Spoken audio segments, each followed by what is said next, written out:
We on a break, not a breakup. But you don't need to know who I am with. My girlfriend texted before her break with the creative director. When the company audit landed on my desk, I didn't say a word. The reporter she feared most was I am Noah, 35, senior financial analyst at a San Francisco tech startup. Tessa is 33, runs marketing. We met at a company retreat 5 years back, got engaged last Christmas, wedding set for spring. Everything felt solid until 2 months ago when she started coming home later, checking her phone more, smiling less. She blamed the rebrand campaign, said the new creative director was pushing hard. Elliot Ward, 36, brought in from New York with a reputation for turning brands into cultural moments. The kind of guy who says visionary without irony. Tessa started talking about how he really understood her creative vision, how he pushed her to think bigger. I was supportive, thought it was good for her career. Then came the kitchen conversation. Tuesday night, takeout barely touched. She felt restless. Maybe we had fallen into comfortable instead of passionate. Needed time apart to figure out if she really wanted marriage, or was just scared of starting over. Promised it was not about anyone else. Just her own doubts. I asked how long. She said maybe a month. Would stay at the furnished place the company used for campaign crunch. Downtown, near the office, would help her focus since they were sprinting toward quarterly presentation. I helped her pack. Watched her load the car with the suitcase we bought for Vancouver. She hugged me and said she loved me but needed to be sure. That was 3 weeks ago. We have texted maybe twice. She says she is working through things and will reach out when ready. I have been trying to give her space while quietly losing my mind. My colleague Mila noticed during budget review, asked if I was okay. I gave her the short version. She looked worried but did not push. 2 days after Tessa moved out, I got an email clearly not meant for me. From Elliot Ward, 9:40 at night, subject blank. Message said tonight's my turn to order takeout. Don't stay up too late, with a winking emoji. Accidentally copied to me, probably meant for Tessa. I stared at that email for 20 minutes. My stomach felt like cold water. I did not reply, did not forward it, just marked it important, and left it in my inbox. Told myself it could be innocent. Maybe he was working late with the team. Maybe the emoji did not mean what I thought, but I knew. Somewhere under the denial, I knew. Our HR director, Julia Hart, came by my desk yesterday about budget reconciliation, mentioned offhand that marketing requested extension on their temporary housing allocation, said it with this particular tone that made me look up. Did not elaborate. Just left it hanging there like a question I was supposed to answer but had not been asked. The quarterly presentation is tomorrow. All departments together. Marketing and finance merged for budget review this quarter. First time seeing Tessa since she left. First time in the same room as Elliot. No idea what I am going to do. Part of me wants confrontation. Part of me wants to just get through it and go home. Part of me wants to know if that email meant what I think, or if I am building a narrative out of nothing because I cannot accept that she might just need space without it being about someone else. Am I crazy for thinking this break is really about him? Should I say something or wait? I feel like I am watching my life from outside my body and I cannot figure out how to get back in. Update 1 got there early this morning. Mila squeezed my shoulder without saying anything. Marketing came in as a group. Tessa looked good. Too good for someone going through emotional crisis. Hair done, confident smile, that blazer she wore to client dinners, did not look my way. Elliot sat next to her. The way he leaned over to whisper, the way she laughed quietly, felt like watching a private joke I was not in on. My chest got tight. Presentation started. Then came marketing's turn. Elliot and Tessa walked to the front together. He talked about brand transformation. Then he clicked to the next slide and I stopped breathing. Campaign concept photo. Couple at golden hour on a rooftop. Wine glasses, city backdrop. The couple was Tessa and Elliot, posed like lovers. Her hand on his chest, his arm around her waist, both looking at each other. Beautiful and professional, and absolutely gutting. The metadata timestamp showed 2 weeks ago, right in the middle of her break. Mila grabbed my hand under the table. Then our CFO asked about creative development costs. Tessa went through line items. Then Julia Hart spoke up, said she had a question about the furnished apartment marketing was using, asked if that expense was tracking properly. Tessa's face changed. Elliot jumped in smoothly, said it was all properly allocated. Julia nodded and wrote something down. I sat there feeling like the room was tilting. After it ended, Julia caught up to me. We went to a conference room. She said HR was conducting a routine audit, said that downtown apartment was listed under 2 expense accounts. Tessa's and Elliot's said this carefully, like showing me a map but letting me find my own way. She said both accounts listed it as project-related housing, but timing overlapped completely and the apartment only had 1 bedroom. Said my name was on Tessa's original housing request as emergency contact. I might be contacted as part of the audit. I drove home on autopilot, started looking through paperwork Tessa had left, found the apartment lease. It was in her name, just hers. Elliot was not on it at all. She had signed it. She had requested it through the company. She had set the whole thing up, then told me she needed space to figure out feelings. She did not need space. She needed somewhere to be with him without me knowing, but she put it on company dime, and now HR was auditing because someone in accounting who knew our expense patterns had flagged it.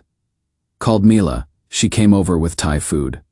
I showed her everything. The email, the photo metadata, the lease, she said. She built her own trap and baited it with company money. You don't have to do anything. The system's going to handle it. I have not contacted Tessa, have not responded to her texts asking if I was okay. I moved my expense reports to a different review chain so I am not financially connected to her department. Got approved immediately, which tells me finance already knew something was up. Now I am just watching. Watching the HR audit do what I could not bring myself to do. Watching her realize she did not just break my heart. She broke compliance policy. She documented her own betrayal in our corporate infrastructure. The hardest part is not the anger. It is realizing she thought I was comfortable and boring, so she went looking for exciting with someone else. And she was so confident I would not notice that she documented it all in our shared professional ecosystem. She thought I was safe. Turns out I am just patient. Update 2. The fallout has been faster than expected. Some of you said document everything and stay quiet. I did. Some said the company would protect itself before protecting them. You were right about that too. Last week, the HR audit officially expanded. Julia called both Tessa and Elliot in for individual meetings. I know because Mila heard it from someone in operations. Corporate gossip moves faster than official memos. People started talking in Slack channels. Someone posted a vague message about being careful with expense reports.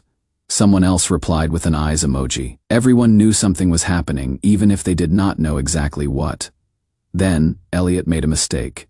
He tried to get ahead of it, forwarded a chain of emails to HR showing him asking Tessa for approval on various campaign expenses, framed it like she was the one authorizing everything. Like he was just following her lead as the marketing executive. Threw her directly under the bus to save his own career. Julia told me this herself when she called me in for a follow-up interview as Tessa's former emergency contact. Said they were seeing a pattern where Elliot was attempting to redirect accountability even though the apartment lease was solely in Tessa's name and her expense account had been charged first. I told Julia the truth. Told her about the break, about the email I got by accident, about the timeline. Gave her screenshots with timestamps. She thanked me and said I was being very helpful to the investigation. Said she understood this must be difficult personally. I said I just wanted to make sure the company was not being defrauded, which was true. I wanted that, but I also wanted them to know exactly what had happened. 2 days after that interview, both Tessa and Elliot were suspended pending the audit completion, paid suspension. But suspension. The company put out an internal memo about reviewing relationship disclosure policies and expense account protocols, did not name anyone, did not have to. Everyone knew. That night, Tessa called me. First time she had actually called in almost 5 weeks. I let it ring twice before answering. Her voice was shaking. Said HR was twisting everything, making it look worse than it was. Said Elliot had sent them emails that made her look like she masterminded the whole expense situation, when really it was mutual and he had benefited just as much. Said she needed me to understand she had not meant for any of this to happen this way. I let her finish. Then I said, "You told me you needed space to figure out your feelings. Looks like you figured them out." She went quiet. I could hear her breathing. She asked if I had talked to HR. I said they interviewed me as a formality since my name was on her emergency contact form. She asked what I told them. I said the truth. That she had moved out to work on a campaign and I had not been aware of any policy violations. She said my name very quietly, like she was trying to pull me back into something. I told her I had to go. She said we needed to talk in person. I said maybe after the investigation concluded we could figure out next steps, but right now I needed distance. The irony of that word was not lost on either of us. She started crying. I hung up. Mila bought me a drink after work the next day. Said I was handling this with more grace than she would have. I told her grace had nothing to do with it. I was just letting them destroy themselves. She asked if I felt guilty. I thought about it. I said no, I felt clear. Here is where it gets complicated. A reporter from Insider Tech reached out to our company last week asking about workplace ethics policies and corporate relationship disclosure requirements. Did not mention Tessa or Elliot by name, but they clearly had a source. Julia sent out a reminder to all staff about confidentiality during internal investigations, but the reporter kept digging. Someone, somewhere, had tipped them off. I am not saying it was me. I am not saying it was not me. What I am saying is that I have a contact at Insider Tech from a previous story they did on startup financial transparency. And I may have mentioned, theoretically and off the record, that our company was dealing with an interesting case study about personal relationships and corporate expense accountability. I may have provided some general timeline information. Nothing that violated confidentiality, just context. The article dropped yesterday. Headline read Corporate Affair leads to suspension at Arcadia Tech. Did not use names but had enough details that anyone in our industry could figure it out. Talked about marketing executives using company resources to facilitate personal relationships, about creative directors attempting to shift blame during internal audits, about the gray area between work partnerships and romantic ones. It was fair, it was factual, it was devastating. Our PR team went into damage control. Elliot resigned that same day, just sent a company-wide email saying he was pursuing other opportunities and thanking everyone for their collaboration. It was the fastest exit I have ever seen. Tessa is still technically suspended, but everyone knows she is not coming back. Her work email already bounced this morning when someone tried to reach her about a client question. The office feels different now. People look at me with this mix of sympathy and curiosity. They know I was engaged to her. They know I am somehow at the center of this without having done anything publicly dramatic. Mila said someone in product asked her if I was okay and mentioned they always thought Tessa and I were solid. She told them I was doing fine and focusing on work. Which is true. Julia pulled me aside yesterday and said the company was implementing new relationship disclosure policies, and they wanted someone from finance to consult on the expense account protocols. Asked if I would be willing to draft some guidelines. I said yes. So now I am literally writing the rules that will prevent what happened to me from happening to someone else. There is something fitting about that. I still have the ring. It is in my desk drawer at home. Have not looked at it since the day she left. Do not know what I am going to do with it, but I know I am not giving it to her. That chapter is closed.